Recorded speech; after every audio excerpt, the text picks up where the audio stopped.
자, 시당권권 세 번째 이야기 하겠습니다. 아까 이제 북한의 발사체 때문에 뭐 이제 북한과의 관련된 이야기를 했는데 거기서 조금 이어지는 이야기.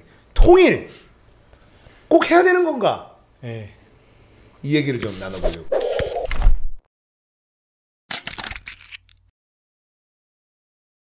네, 오늘은 북한 이야기 많이 해서 너무 좋다. 원래 북한 이야기를 해야 재밌어요. 뭐 사실 진짜 우리가 되게 짜증나지만 신경 쓰지 않을 수 없는 존재이기 때문에. 그렇죠. 네. 이게 매년 통일부 주도로 통일에 대한 인식 조사를 하거든요. 인식 조사를 하면 질문이 있어요. 당신은 꼭 통일이 되기를 원합니까? 그 다음에 이제 통일의 형태가 어떤 것이었으면 좋겠습니까? 이런 걸 물어보는데 네. 신기하게 아직까지도 통일에 대한 인식을 물어보면 한 70%쯤 나옵니다. 통일을 꼭 해야 된다. 70% 정도 나와요. 그런데 이걸 세대별로 분석을 해보면 굉장히 퍼센테이지가 다르게 나오거든요. 60대가 넘어가면 그때부터는 80%, 90% 정도 나오는데 통일해야 된다. 20대, 30대는 통일을 하지 말아야 된다는 비율이 늘어나는 게 아니고 잘 모르겠습니다의 비율이 늘어나요. 결국은 세대별로 이 통일에 대한 인식이 굉장히 달라지고 있는데 저만 해도 아, 통일을 꼭 해야 되냐라는 생각이 굉장히 요즘 많이 들어요. 저도 그래요. 그러면 이게 끝난 건가요?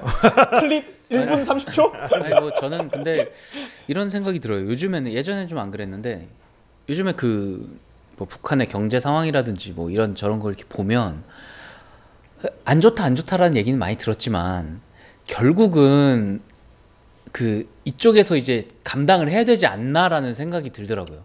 이게 남한 쪽에서 그래서? 어떻게 해서든지 간에 그러니까 얘네들이 뭐가 문제냐면 답이 없는 게 문제예요. 답이. 그러니까 해결이 이제 인프라가 그러니까 얘네가 농업 국가로 뭐 이렇게 자생력을 가지고 살아남든 아니면 공업 국가로 되든 뭐 광물을 팔아먹든 어쨌든 간에 국가로서의 그 역할을 하려면 공업 국가는 아닌 것 같아요. 바람 불면 또 힘들어. 뭐 그것도 그렇고 농업 그러니까 결국은 아무것도 없어요. 인프라도 뭐 공장이 남아있기를 하나 뭐 재벌이 있나 뭐 돈이 있는 사람이 있나 뭐 다 나라에서 다 이렇게 뽑아먹고 이제 무기만 팔 정말 도시 올인과 군사 올인인데 되게 그렇다고 군사력이 뛰어나가지고 결국 무기 팔아먹고 뭐 땅 뭐 식량 이렇게 해가지고 팔아먹는 그런 거밖에 없는데 그렇다고 식량 생산량이 좋냐? 그렇지도 않고 자기네들 먹기도 힘들고 정말 답이 없거든요. 여기는. 네. 그래서 우리 세대 때 정말 뭐 그렇게 막 먼 미래가 아닌 뭐 몇십 년 안에 어떻게 해서든 야 니네 같은 나라라며 니들이 책임져 뭐 이런 식으로 돼서 약간 반강제 SK가 이제 반도체를 떠맡듯 그런 느낌으로 이제 뭐야 그럼 대박난다. 통일 대박난다. 뭐 정확히는 모르겠지만 결국은 미국에서 니들 같은 나라라며 어느 정도 책임져야지 뭐 이런 느낌으로 이제 들어가서 이제 흡수통일 비슷한 느낌으로 되지 않을까 하는 생각이 들긴 하거든요. 요즘에. 네. 일단 근데 북한이 저는 답이 없다고는 생각하지 않는 게 지금 못 사는 나라들 순서를 헤아려 보면 북한이 사실 그렇게 아래까지는 아니에요. 한 하위 한 3분의 2? 그 정도 지점에 있고 그러니까 지금 우리나라 70년대 초반? 그 정도? 그 정도라고 보면 그때 우리도 사람 사는 나라였거든요. 그리고 이게 북한이 생각보다 장점이 있는 게 아직까지 국가 체계가 유지가 되고 있어요. 국가 체계가 유지가 되고 있고 교육 기능이 아직까지 살아 있거든요. 나름대로 민주주의입니다. 아, 그렇지. 거기 다 투표예요. DPRK. 그렇죠. 그렇죠.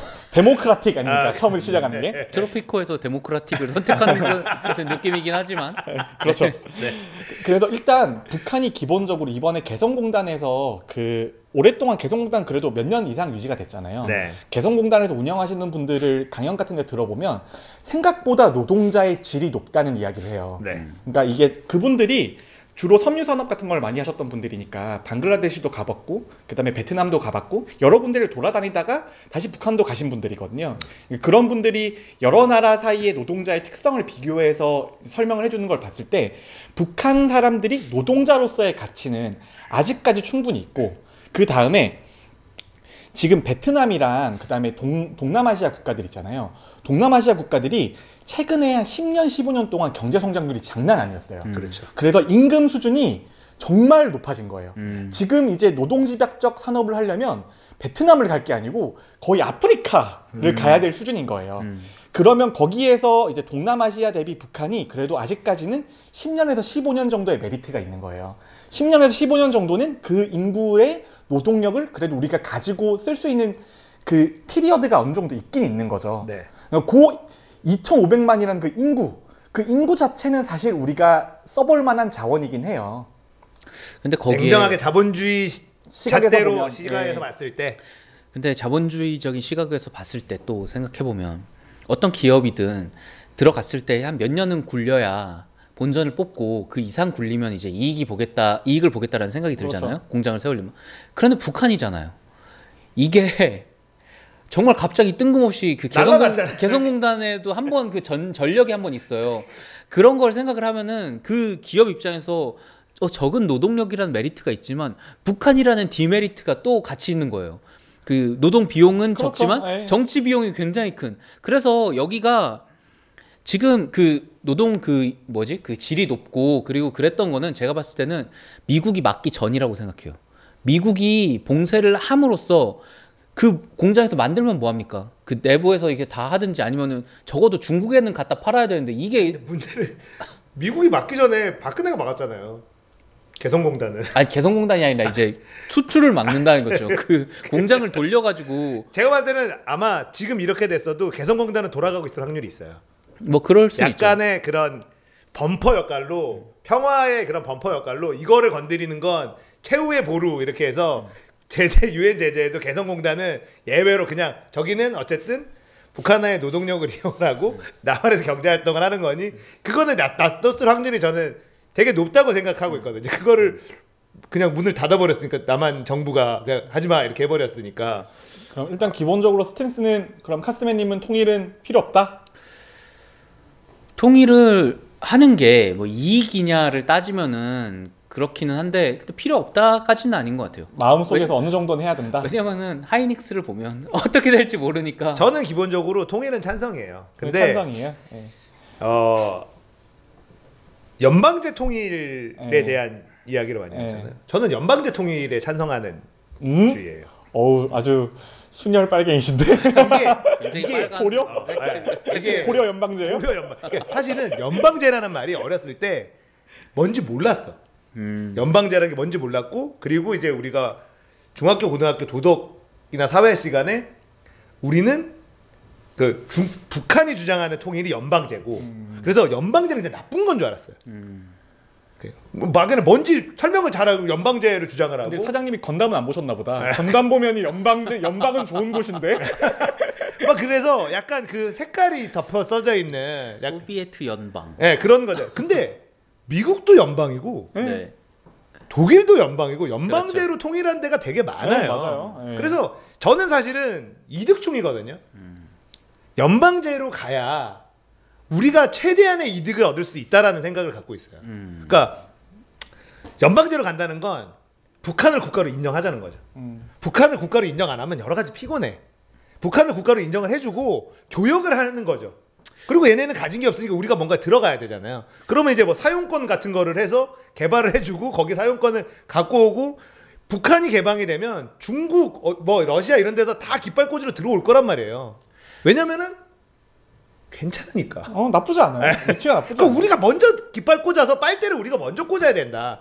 그러려면 얘네를 우리가 교역할 수 있는 상대라고 인정을 하는 것서부터.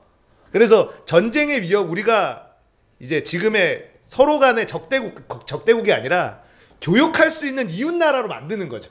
그러면 언젠가는 통일이 될지 몰라도 그렇게 해서 교역을 하면서 서로 막내를 하고 그러면 전쟁의 리스크는 떨어지고 거기서 우리가 경제활동을 통해서 이익은 또 얻을 수 있고 저는 그러면서 이제 연방제에 대한 논의를 해볼 수 있지 않나.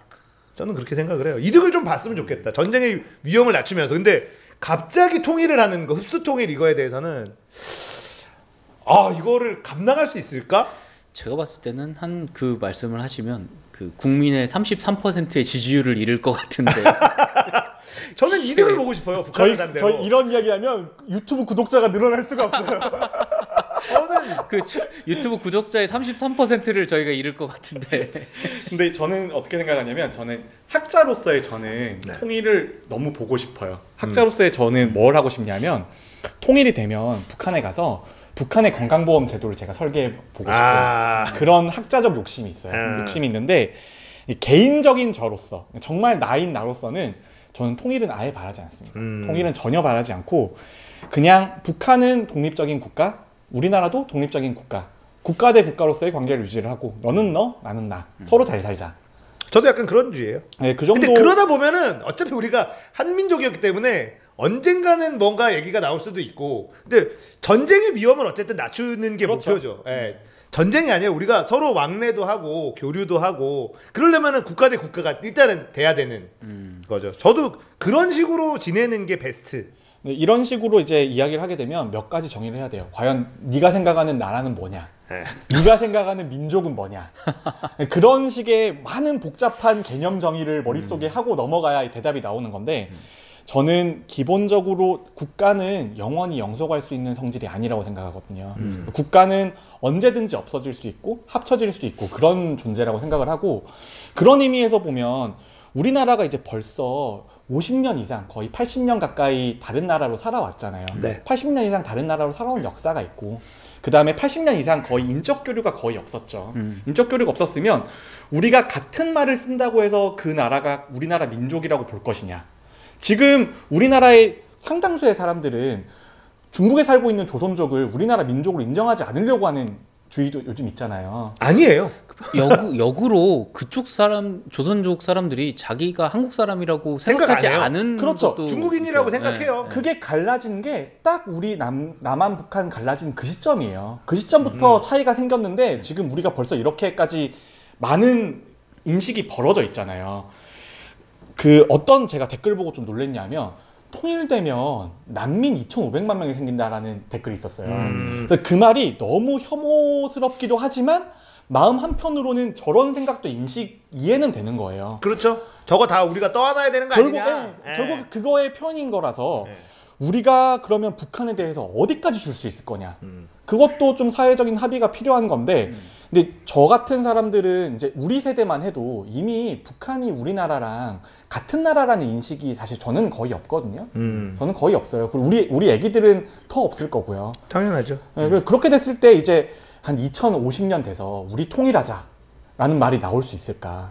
저는 그건 좀 고민이에요. 근데 지금의 북한의 인구 구조가 순수하게 그냥 우리가 지금 개발도상국 베트남 2,500만 명 먹는 거랑 북한 2,500만 명이 시장에 들어오는 거랑 완전히 달라요. 베트남은 인구 피라미드를 보면 굉장히 피라미드형이에요. 젊은 층이 굉장히 많죠. 젊은 층이 굉장히 많아요. 이번에 그 풍부 몬스터즈 거기 보면은 이제 풍부 버팔로즈 거기 보면 이제 젊은 층이 많기 때문에 게임 인구도 많고 그렇다고 설명이 되잖아요. 근데 북한은 지난 고난 행군의 시기를 거치면서 인구 구조가 엄청나게 흐트러져 있어요. 그러니까 순수하게 인구가 순증하는 방향으로 가진 않을 거예요. 그리고 북한도 예전에 산하 제한을 어느 정도 했었고요. 그러니까 그런 지금 중국과 우리나라와 북한은 인구 구조가 상당 부분 유사해요. 그러면 북한이 가지고 왔을 때 오히려 우리가 북한의 노령층을 순수히 부양만 해야 될 가능성도 있어요. 그런데 이것도 있는 것 같아요. 조금 더 통일에 적극적으로 나서지 않으면 그런 식으로 이제 넘어오는 사람들을 받아들이면서 동시에 그쪽에 있는 땅이라든지 그런 부분은 상당히 뺏기는? 제가 봤을 때는 북한이 그렇게 무너지게 되면은 중국이나 러시아도 일본도 특히 일본도 깃발 꽂으러 가죠. 꽂으러 가는데 거기서 이렇게 되기가 쉽다고 봐요. 그쪽에서 비용은 너희들 남한이 다 많이 가져가라. 그리고 우리가 굉장히 소극적인 모습을 보이면은 이권은 걔네들도 놓치고 싶지 않거든요. 그냥 자연스럽게 그냥 뒀는데 애들이 간 걸 어떻게 라고 하면서 땅이나 그런 여러 가지 자원이나 그런 것들을 이제 나누게 되고 우리가 인구라든지 그런 거는 다 부담하게 되고 그런 안 좋은 부분도 있지 않을까 싶어요. 그러니까 통일에 대한 불안함, 통일에 대해서 반대하는 사람들의 대부분의 이 논리가 통일 비용에 많이 있는 것 같아요. 그렇죠. 근데 이제 사실은 분단 비용이라는 게 지금도 지출되고 있는 것들을 생각하면 통일 비용은 감당할 만하다라는 이야기도 분명히 어느 정도 설득력이 있는 것도 맞아요. 그러니까 우리가 지금 지불하고 있는 가장 큰 분담 비용은 군대죠. 대한민국의 젊은 남자들이 억지로 끌려가야 되는 군대.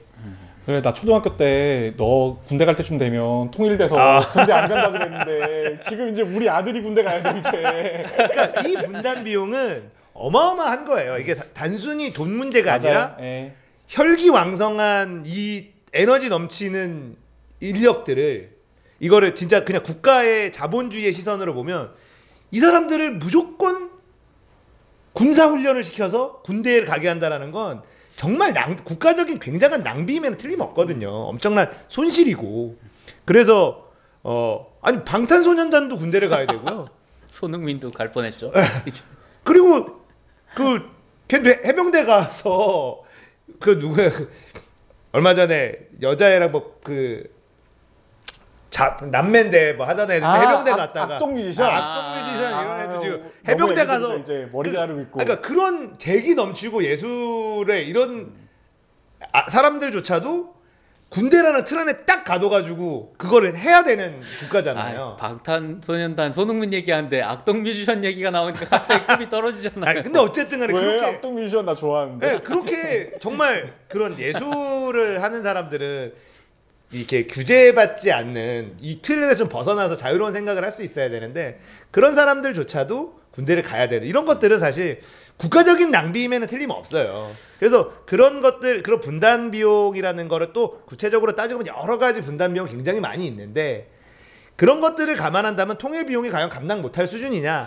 그렇지 않다라고 주장하는 사람들도 꽤 많이 있거든요. 네. 근데 그런 얘기 중에 저희가 이런 생각이 드는 거예요. 그 영신봉님 얘기를 듣다 보니까 우리가 통일 비용이라고 하는 그 나중에 통일이 됐을 때 비용이란 비용은 다 감당하게 되면서 통일을 통해서 얻어낼 수 있는 거는 다 뺏길 수 있는 가능성도 있다. 그러니까 우리가 적극적으로 나서서 내 거 이렇게 찜 발라놓고 적극적으로 나서가지고 해놓고 있으면 그래 저거 니들이 다 비용 감당하고 니들이 가져가는 거 우리가 인정할게 이렇게 될 수도 있는데 우리가 그럼 소극적으로 있으면 북한 쪽에서 만약에 나라 뭐 이렇게 되면서 갑자기 진짜 휴전선이 뚫리면은 거기 먹고 사는 거 힘들면은 진짜 난민처럼 난민은 배로 오니까 막기라도 할 수 있지 이거는 진짜 이렇게 아예 넘어와 버리면은 진짜 막을 수도 없잖아요. 이런 것들은.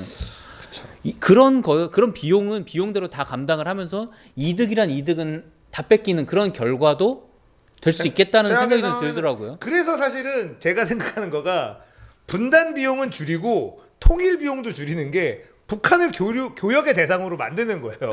북한을 키워주자? 그러니까 북한하고 우리가 개발 이슈로 니네 먹고 사는 거에 대해서 투자 개념으로 들어가야 되는 거죠. 그래서 공장도 지어주고 뭐도 하는데 거기에 사용권, 그 항구 이거 개발하면서 사용권 50년 사용권, 100년 사용권 이렇게 해서 먼저 우리가 찜을 먼저 해놔야 그리고 거기서 나오는 것들에 대해서 이익을 하면서 그쪽에 북한도 나름대로 그걸로 경제 개발을 하고 자력으로 살 수 있는 이렇게 만들어가는 이런 게 필요하지 않나라는 생각을 하는 거죠. 그런 생각도 드는 게 이제 미국에서 멕시코 사람들 막는다고 벽 치고 그런다 그러잖아요. 네. 비슷하게 만약에 국가 대 국가로 되고 뭔가 평화 무드가 됐을 때 그쪽에서도 이제 넘어오고자 하는 사람들이 분명히 저는 있을 거라고 생각하거든요. 많겠죠. 엄청 많겠죠. 그러니까 그 사람들이 결국은 넘어오면서 우리가 비용을 좀 줄이고자 그 정도만 하려고 그랬는데 그게 아니고 막상 해보니까 진짜 사람들이 너무 많이 넘어와가지고 결국은 다 비용을 우리가 떠안아야 되는구나. 저는 근데 그게 교역의 대상으로 만약에 한다면 지금의 많은 사실은 힘든 일들 조선족들이 많이 하고 있거든요. 그런 식으로 북한 사람들이 내려와서 일을 하고 그게 북한으로 그 돈이 넘어가고 이렇게 뭔가 그럼 불법으로 넘어온 사람들도 있고 그걸 또 찾아서 보내고 뭔가 이런 식으로 되지 않을까요? 그렇게 가는 게 조선족을 쓰는 것보다 북한 사람을 쓰는 게 낫지 않을까? 이게 애기 키워보면 도우미를 필리핀 사람을 쓸 거냐 조선족을 쓸 거냐 우리나라 사람을 쓸 거냐 그런 문제인데 제 생각에 이 통일 문제의 핵심은 나와 국가를 얼마나 동일시하냐의 문제인 것 같아요. 그러니까 결국은 통일이 된다고 한들 그 통일에 대해서 우리가 이득이 있을 수도 있고 손해가 있을 수도 있고 하지만 그건 국가의 이익과 국가의 손해잖아요. 그렇죠. 근데 통일이 된다고 해서 내 삶이 나아질 거냐 그런 관점에서 좀 볼 필요가 있어요. 근데 통일이 된다고 해서 당장 내 삶이 좋아질 거나 아니면 나빠지거나 그럴 수 있으면 거기에 대해서는 좀 고민이 필요하지 않을까. 예를 들어서 통일돼서 세금이 엄청나게 늘었다. 네. 하지만 내 소득은 전혀 늘지 않았다. 네. 그러면 통일이 과연 필요한 것이냐. 그런 관점이 이제 좀 젊은 사람들한테는 아마 그런 관점이 좀 생길 거고. 어쩔 수 없이 20, 30대들은 지금도 고령화 사회에 수명은 평균 수명은 늘어가고 있고 젊은 층들은 숫자는 적은데 결국 우리가 이 노인들을 다 부양해야 되는 거에 대한 막연한 불안감과 불만이 있어요. 아직까지 경제활동을 하지 않는 층조차서도. 근데 여기에 북한까지 우리 보고 떠안으라고 이런 인식이 굉장히 강해요. 네. 그런데 저는 그게 개인이 네. 피할 수 있다고 피해지는 거냐. 그러니까 이게 특히 개인이 아니라 우리나라가 그거를 피하고 싶다고 피할 수 있는 거냐라는 생각이 든다는 거죠. 결국은 미국에서 니들이 떠안아라 그러면은 진짜 떠안을 수밖에 없는 저는 어쨌든 상황인데. 만약에 북한이 우리가 종전선언을 하고 네. 미국이 이제 북한의 비핵화를 전제로 뭔가 풀어주면서 그 다음에 이제 전쟁에 대한 리스크를 많이 떨어뜨리고 그리고 우리나라도 그러면 이제 교역의 대상으로 뭔가 이제 조금씩 그 관계를 발전시켜 나가다 보면 그러니까 저도 여하기 신문이랑 비슷한 게 통일 그거 꼭 해야 돼? 근데 북한이랑 이렇게 적대적으로 사는 거는 싫은 거예요. 그러니까 관광도 가고 우리도 거기 가서 돈도 쓰고 그러니까 이렇게 어느 정도 선을 그어놓고 서로 간을 인정하면서 거기에 대한 경제활동이나 뭐 이런 것들을 교류를 하면서 좀 더 서로에 대해서 좀 알고 지내면서 이게 천천히 단계별로 통일을 준비하는 게 저는 맞다고 보는 거고. 저는 거기서 첫 스텝을 떼기도 힘들다고 생각하는 게 그렇게 사람이 들어와서 교류를 하겠다라는 거가 적화 통일의 뭐 시작이다 그러면서 이제 정치적으로 굉장히 그쪽이 결집이 될 거거든요. 너무 정치적이야. 아니 생각해보세요. 만약에 와가지고 그 막노동을 한다 그러면은 분명히 이런 사람 나와요. 건물마다 통신장치 뭐 설치해놓고 밥만 먹으면 이게 땅굴 파고 있을 거다. 폭탄 뭐 이거 하고 이 건물과 이 건물은 연결돼 있고 뭐 이런 사람들 지금도 이거 와가지고 땅 파봐라 땅굴 들어온다 이런 사람들이 많은데. 에이 그렇게 따지면 지금도 독일에 그 나치들이 있어요. 뭐 있죠. 에이, 그러니까 사실은 저는 어쨌든 좀 북한하고 전쟁의 위험을 내려놓은 상태에서 우리가 통일은 사실은 어쨌든 언젠가는 하면은 저는 좋다고 봐요. 근데 그 영애 신봉님 말씀하신 걸 오랫동안 지금 우리가 떨어져 살았기 때문에 갑자기 합치는 게 부작용이 너무 많이 힘들 거라고 보기 때문에 좀 서로가 알아가는 관계가 좀 필요한 거죠. 근데 저는 그게 집값이 뭐 연착륙이 없다 뭐 이렇게 얘기를 예전에도 했지만 통일도 저는 연착륙이라는 게 역사적으로 있었나요? 통일이라는 게 가장 연착륙이? 부드러운 통일이 동독과 서독 정도. 그렇죠. 근데 그것도 한 방이었잖아요. 그렇죠. 어느 순간에 결정적인 계기가 그 통일을 연착륙으로 할 수 있다고 생각하는 것 자체가 저는 조금 순진한 생각이고 너무 우리 쪽 입장인 거고. 맞아요. 그리고 북한이 그걸 하고 싶지 않겠죠. 북한이 무슨 연착륙 흡수통일아니 흡수통일. 그리고 어느 나라도 연착륙을 니네들끼리 하면서 니네들끼리 잘 먹고 잘 살아라 이렇게 봐줄 나라가 없어요. 그거를 갈기갈기 찢어가지고 내가 얻어갈 수 있는 건 내가 다 가져가고 싶어하는 거고. 그리고 북한이라는 위치가 일본, 러시아, 중국이 다 이렇게 눈독을 들이고 있고 미국까지 이렇게 바라보고 있는 위치인데 거기서 이제 남한이 차근차근히 이렇게 나라의 세를 키워나가는 거 어느 나라도 원하지 않을 그럼 겁니다. 카스미는 북진 통일론자? 저는 북진 통일이라기보다는 한 방에 통일이 될 건데 우리가 괜히 뭐 이런 식으로 이제 하다가 이득은 다 뺏기고 비용은 다 지출하느니 이득과 비용을 다 우리가 떠안는 걸로 가고 적극적으로 할 필요는 있다. 그게 제일 현실적이다. 네, 이 말은 저는 뭐 일리는 있습니다. 모르는 일이죠. 일리는 그러니까 있어 보여요. 통일을 우리 맘대로는 할 수 없을 거예요. 어쨌든 간에 여러 국제 정세랑 북한의 상황이랑 미국이 하라 그래야 하는 거죠. 우리 마음대로 못 한다는 건 동의합니다. 근데 결국 이제 걱정하는 게 이익이 다른 나라가 가져갈 거다잖아요. 그게 문제예요. 그렇죠. 우리가 이익을 다 먹어도 그 이익이 우리한테 오진 않을 거예요. 그건 재벌과 외국계 자본이 가져가겠죠. 아 정말이에요. 그건 맞죠? 아니, 근데 재벌과 외국계 자본이 가져가면 적어도 세금을 얻을 수라도 있고 그렇지만 다른 국가로 아예 그냥 이권이 빠져나가는 상태면은 뭐 어떻게든 될 수가 없잖아요. 뭐 최소한 일본이 가져가면 안 돼요. 그건 그건 용납이 안 되네. 미국이 정말. 좀 가져가는 거는 뭐 막을 수가 없으니까. 형님들이니까 그렇다 치는데 제가 봤을 때는 미국 형님 한 40 가져가십시오. 60만 챙겨주십시오. 이렇게 해서 중국이랑 이렇게 그리고 실드 좀 쳐줘야 신정상 돼요. 러시아 부동항 하나 정도까지도 괜찮아요. 어디 원산 정도의 부동항 하나 정도까지도 괜찮아요. 중국은 이미 사실 뭐 갖고 있는 게 좀 있으니까 그렇죠. 그거 못 건드릴 일본은 거고. 부산에 터널 하나 정도는 뚫어줄 수 있다. 그럼 우리가 일본 양이 빨리 갈 수 있으니까. 근데 통일에 대해서는 참 지금의 젊은 층들은 굉장히 부정적인 거는 확실하더라고요. 그래서 통일을 하게 되면 결국은 노인들은 꿀만 빨고 고생은 우리만 해야 되는 게 불보듯 뻔하다. 이런 인식들을 많이 가지고 있고, 그리고 사실 그런 인식에 대해서 저도 어느 정도 좀 동의할 수밖에 없는 건 북한하고 교류를 많이 하고 통일이 된다고 해서 일자리가 늘어나진 않을 거예요. 북한의 일자리는 늘어나겠죠. 북한의 젊은이들이 그렇죠. 일자리는 늘어날 거예요. 하지만 우리나라 젊은이들 일자리를 북한까지 가서 우리 취직하러 북한으로 가자 이럴 수는 없잖아. 관리직들이나 가겠죠, 북한에. 근데 살아보니까 느끼는 건데 내가 비용이 무서워서 꿀을 안 빨려고 해도 꿀을 안 빨았어요. 그렇다고 해서 내가 할 일이 줄어들진 않아요.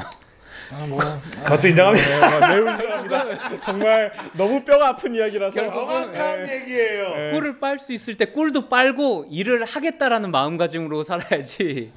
이게 참 슬픈 얘기지만 현실이야. 현실이에요. 어차피 못 피한다. 꿀이라도 빨자. 일은 못 피해요. 나한테 오고 있는 일, 내가 해야 되는 거는 피할 수가 없는데 꿀이라도 적극적으로 찾아 먹지 않으면 일만 하고 끝납니다. 결국. 그런 의미에서 요즘에 굉장히 복지지향주의로 가고 있잖아요. 네. 저는 우리나라 인구 구조에서 이 복지지향형으로 가는 거에 대해서 저 상당히 걱정이 많아요. 이게 과연 30년 뒤에 이 비용을 다 누가 내고 있을 거냐, 감당할 수 있느냐, 누가 어떻게 내고 있을 거냐에 대해서는 아직 저도 답이 안 나와 있거든요. 그렇죠. 그렇다고 해서 이거를 이 방향으로 안 가야 된다, 그것도 아니고 어려운 거는 확실해요. 그렇죠. 그래서 북한이 내라? 북한 꺼도 내라? 가 되면 이걸 감당이 되겠냐. 그것도 감당 안 되는 것도 현실이에요. 하지만 북한 거를 내라가 우리가 꿀도 못 빨면서 결국은 내야 될 가능성도 높다는 거죠. 제가 생각했을 때는. 그러니까 이게 피할 수가 없다니까요. 사실 이 통일에 대해서 얘기를 하면 사실 다 모든 게 가정으로밖에 얘기할 수 없기 때문에 저는 이것도 어떻게 해서든지 관계가 한 발자국 앞으로 전진하는 것부터가 출발이라고 봐요. 이게 뭐가 됐든 간에 지금 우리가 앞서서 얘기한 것처럼 패스트트랙을 통해서 검경 수사권이든지 선거제 개편이라든지 뭐 공수처법이라든지 이런 것들이 뭐 처음 안보다 많이 후퇴한 것들 뭐 이런 것 여러 가지 안건들이 올라와서 그거 같이 논의를 하겠지만 어쨌든 시작하지 않으면 어떤 것도 할 수 없는. 와, 만약에 남북통일 패스트트랙이 들어간 거예요. 330일 후에 열린다. 그러면 진짜 난리 나겠다. 우리나라 생각해 보니까 와, 그 안에서 얼마나 어마어마하게 네, 난리 나겠네요, 진짜. 그럼 북한에 뭐 있는 사람들도 내려와서 뭐 같이 하고. 하지만 나는 북한 테마주가 검색 순위에 항상 있을 거라는 거는 그건 부정할 수 없는 사실인 것 같아요. 현대아산 떡상입니다. 현대아산 떡상. 통일이 참 서로가 피해 없이 아름답게 되면 얼마나 좋겠어요. 근데 현실은 그렇게 녹록지만은 않습니다. 네, 그렇죠. 그래서 저는 항상 드는 생각이 우리 세대에 너무 급하게 될 거라는 희망이나 욕심 같은 건 좀 버렸으면 좋겠어요. 저도 동의합니다. 한 300년, 400년 보면 어때? 500년 보면 어때요? 그냥 우리는 한두 발자국 걸어놓고 그 다음에 지켜보는 거죠, 뭐. 그렇죠. 근데 어쨌든 한 발자국 앞으로 전진해서 모든 국민이 생각하는 건 이거예요. 전쟁의 위험은 제로로 만드는 게 이거는 모든 국민이 원하는 답일 거라고 봅니다. 통일을 하느냐, 뭐 연방제 통일을 하느냐, 흡수 통일을 하느냐, 뭐 이런 생각이 다 다를 수 있지만 당장의 전쟁의 리스크가 없어진다라는 거를 환영하지 않을 국민이 있을까요? 근데 그것도 사람마다 생각이 다른 게 꽃을 든 평화일 수도 있지만 핵무기를 서로 들고 있는 평화일 수도 있어요. 그러니까 그 평화의 방식은 사람마다 다 평화의 정의가 다 다르기 때문에 네, 그렇죠. 어떤 식으로의 평화가 가장 올바른 거냐 그거는 또 정치적인 이야기죠. 어쨌든 전쟁이 나지 않는다 여긴. 예. 이것만 돼도. 그렇죠. 근데 생각보다 서울이 북한이랑 너무 가까워요. 너무 가까워요. 너무 가까워요. 사실 말도 안 되는 거예요. 그래서 세종시로 수도 이전을 이미 그렇게 해봐야 행정수도 이전이지. 어차피 서울에 다 있는데요. 그리고 삼성 공장 충청도가 발전해야. 삼성 공장 같은 것들도 수도권에 제일 가깝지만 북한의 장사정포의 사거리에서는 먼 위치를 지금 계속 넣어서 들어가고 있잖아요. 그러니까 그런 것들도 굉장히 중요한 문제예요. 그리고 전쟁 이제 이런 것들이 얘기가 나오면서 전쟁 나는 거 아니냐 이런 거 할 때 저는 가장 먼저 재벌 총수들이 한국에 있는지를 봅니다. 재벌 총수들이 한국에 있잖아요. 전쟁 안 나요. 믿으셔도 됩니다. 쫄지 마시고 재벌 총수들이 단체로 어디가 갑자기 간다. 그러면 쫄아야 돼요. 그거는 확실한 거. 확실한 거예요. 확실하네요. 대통령조차도 한국에 있을 수 있어요. 그러나 재벌 총수들은 먼저 튈 거예요. 그렇죠. 절대 얘네들끼리 같이 갑자기 해외 출장을 10대 재벌이 같이 가봐. 그리고 박지원 씨는 목포로 갈 겁니다. 황교안 씨는 부산으로 가겠죠. 네, 그러니까 전쟁에 대해서는 전쟁 나는 거 아니에요. 그러면 항상 저는 일단은 우리 이재용이 어딘지 봐라. 이재용 부회장이 어딘지 봐라. 와, 박지원 씨 정말 정치적으로 좋다. 전쟁이 날 것 같아서 목포 시민을 안심시키기 위해 목포로 갑니다. 너무 좋다. 동일 참 어려운 얘기네요. 네. 그러나 우리가 완전히 외면하고만 있을 수는 없는 문제라서 더 사실은 까다로운 주제인 것 같아요. 우리가 게임 보다 보면 아무것도 안 하고 지는 팀을 보면 너무 짜증이 나잖아요. 네. 그러니까 뭐라도 발버둥을 쳐야 돼요. 사실 뭐라도 확인해야 되거든요. 맞습니다. 근데 뭐라도 확인해야 되는데 이게 당장 그래서 그 게임이 이길 거라는 생각은 하면 안 돼요. 그렇죠. 하지만 그 다음 게임, 네. 그 다다음 게임을 보고 우리가 나가는 거죠. 조금씩 네. 나아지는 거를 목표로 네. 하는 게 맞다. 통일에 대해서 짧게 한번 얘기 나눠봤습니다.